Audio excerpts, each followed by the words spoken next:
Growing up as a child in the 1970s and 80s, if my father was on the roof fixing the antenna, that meant a black show was about to come on that evening.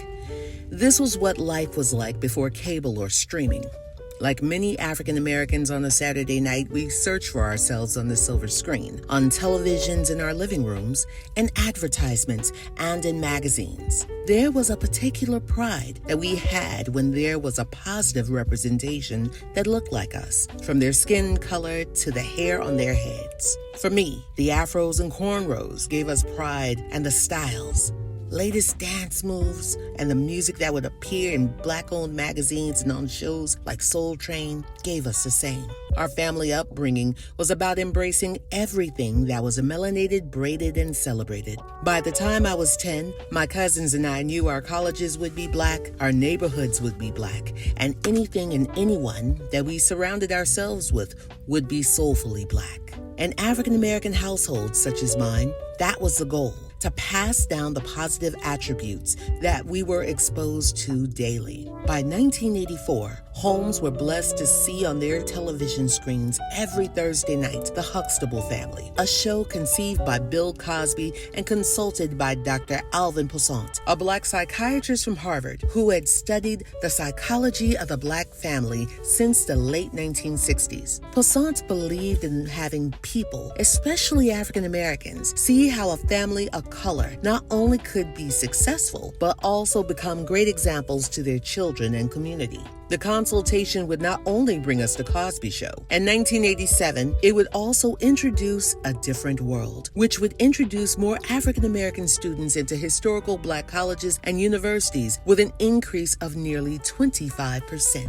Other networks would follow with shows that would place African Americans in another light, showing them not only playing roles as doctors, lawyers, judges, teachers, and other professionals outside of sports and entertainment. The afternoons would give us Oprah, while the evenings would give us Arsenio. And for a young mind, this would remind us that the success we were searching for was not too far away. But at the same time, there was a darker side. As we got older and became teenagers, the soulful music changed form. Love songs were slowly becoming unruly. The styles of clothing were getting tighter and more revealing. And suddenly, what we saw as pride became ghetto and degrading. By 1989, groups such as NWA and 2 Live Crew were blazing through the Bose speakers. Guns and drive-bys were becoming the new normal. And the fear of your life being taken for a pair of Nikes or their cross-colored jacket was more relevant than the idea of a stable home. The argument of a family like the Huxtables became loud in the media and conversations. Dr. Henry Louis Gates stated in a New York Times article in 1989, "This helps to explain why Cosby made some people uncomfortable. As the dominant representation of blacks on TV, it suggests that blacks are solely responsible for their social conditions, with no acknowledgement of the severely constricted life opportunities that most black people face. What's troubling about the phenomenal success of Cosby then is what was troubling about earlier popularity of Amos and Andy. It's not the representation itself. Cliff Huxtable, a child of college-educated parents, is altogether believable. But the role it begins to play in our culture, the status it takes on as being, well, truly representative.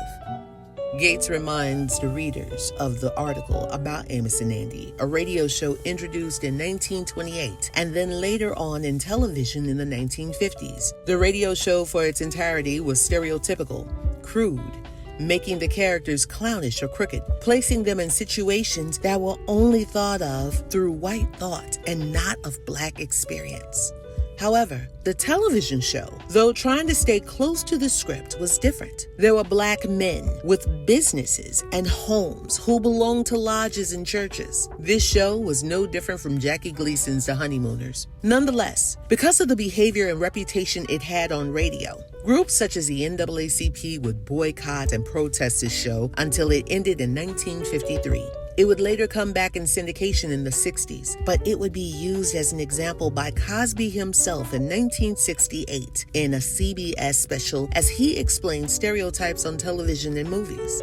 It would also be the same show that would begin with a visual image of Lincoln Perry, well known for his character Stepin Fetchit, which Cosby would state was the worst stereotype of the black man.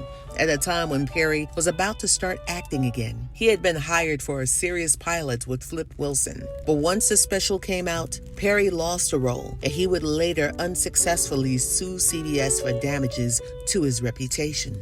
Television itself has not always been kind to the African American family in the slightest. For example, Julia from 1968 to 1971 was the first show where a black woman was seen in a non-stereotypical role, but she was still seen as a single mother as it was stated that her husband died in Vietnam. The only show before that had a black woman in a lead role was Beulah, an ABC-ran sitcom that ran for 3 years with a character being a maid for a white family, solving their problems and being constantly proposed to by Bill Jackson every Tuesday night. In these cases, both shows portrayed these women as a constant worker, yet Julia was seen as a softer side of black women.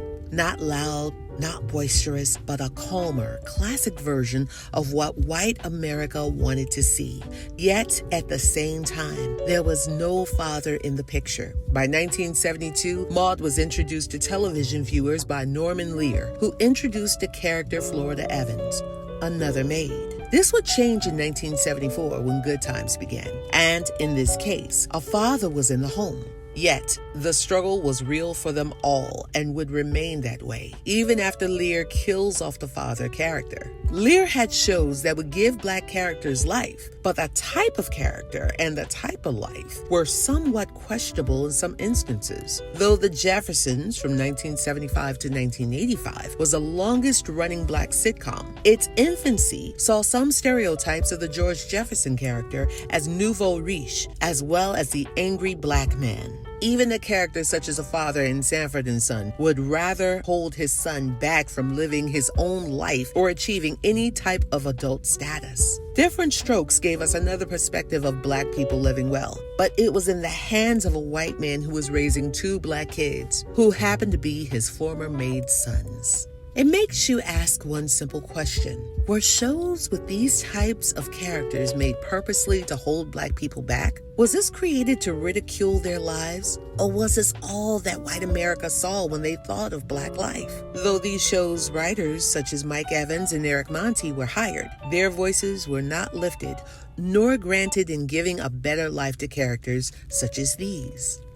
Today's shows are different, but the same. Happily, we see writers such as Robert Townsend, Shonda Rhimes, Tim Reed, Kim Fields, Mara Brock Akil, Ava DuVernay, Kenya Barris, and Issa Rae show up and show out when it comes to writing about African American experience, whether funny, exciting, dramatic, or gut-wrenching. Admittingly, and nearly begrudgingly, I have to possibly add Tyler Perry to that list. Because, after all, he too is a writer and creator. However, he feeds into the stereotype at times in his work and creates junk comedy, something that satisfies the laughter but questions whether you're laughing with or laughing at the characters and characteristics of his shows. This is where the different but the same plays the role, as he stands as a sole writer without making a seat at the table for other writers who can emerge and create new content. Yet, he does place more black content on television. Yet, it partially stems from some of the stereotypes we're attempting to steer away from. Will there ever be another family, such as the Huxtables, that will bring African Americans a new perspective and thought on how we live? I doubt it. It's not that crystal clear anymore. The idea of a black Leave It to Beaver is long gone. Blackish and Grownish perhaps came the closest that we'll ever get. And because of Kenya Barris's vision, it was nearly nostalgic of the Cosby years. Now that these shows have ended, it'll perhaps be another 25 years until we see that kind of love on the regular lineup. The black family, the neighborhoods, and even how we watch television has changed in the last 20 years. We see ourselves, yes, but now with shows such as Empire, Power, Snowfall, The Chi, and other charged dramas that once again attempt to mirror Black life, but not in the way of which we are. I understand that times have changed, but how we see ourselves should be seen in a brighter light, reminding us that as a people, we can rise, not with corruption, a bullet, or without the family structure, not with a ball or a microphone, but simply with a family that actually lives together and stays together by any means necessary.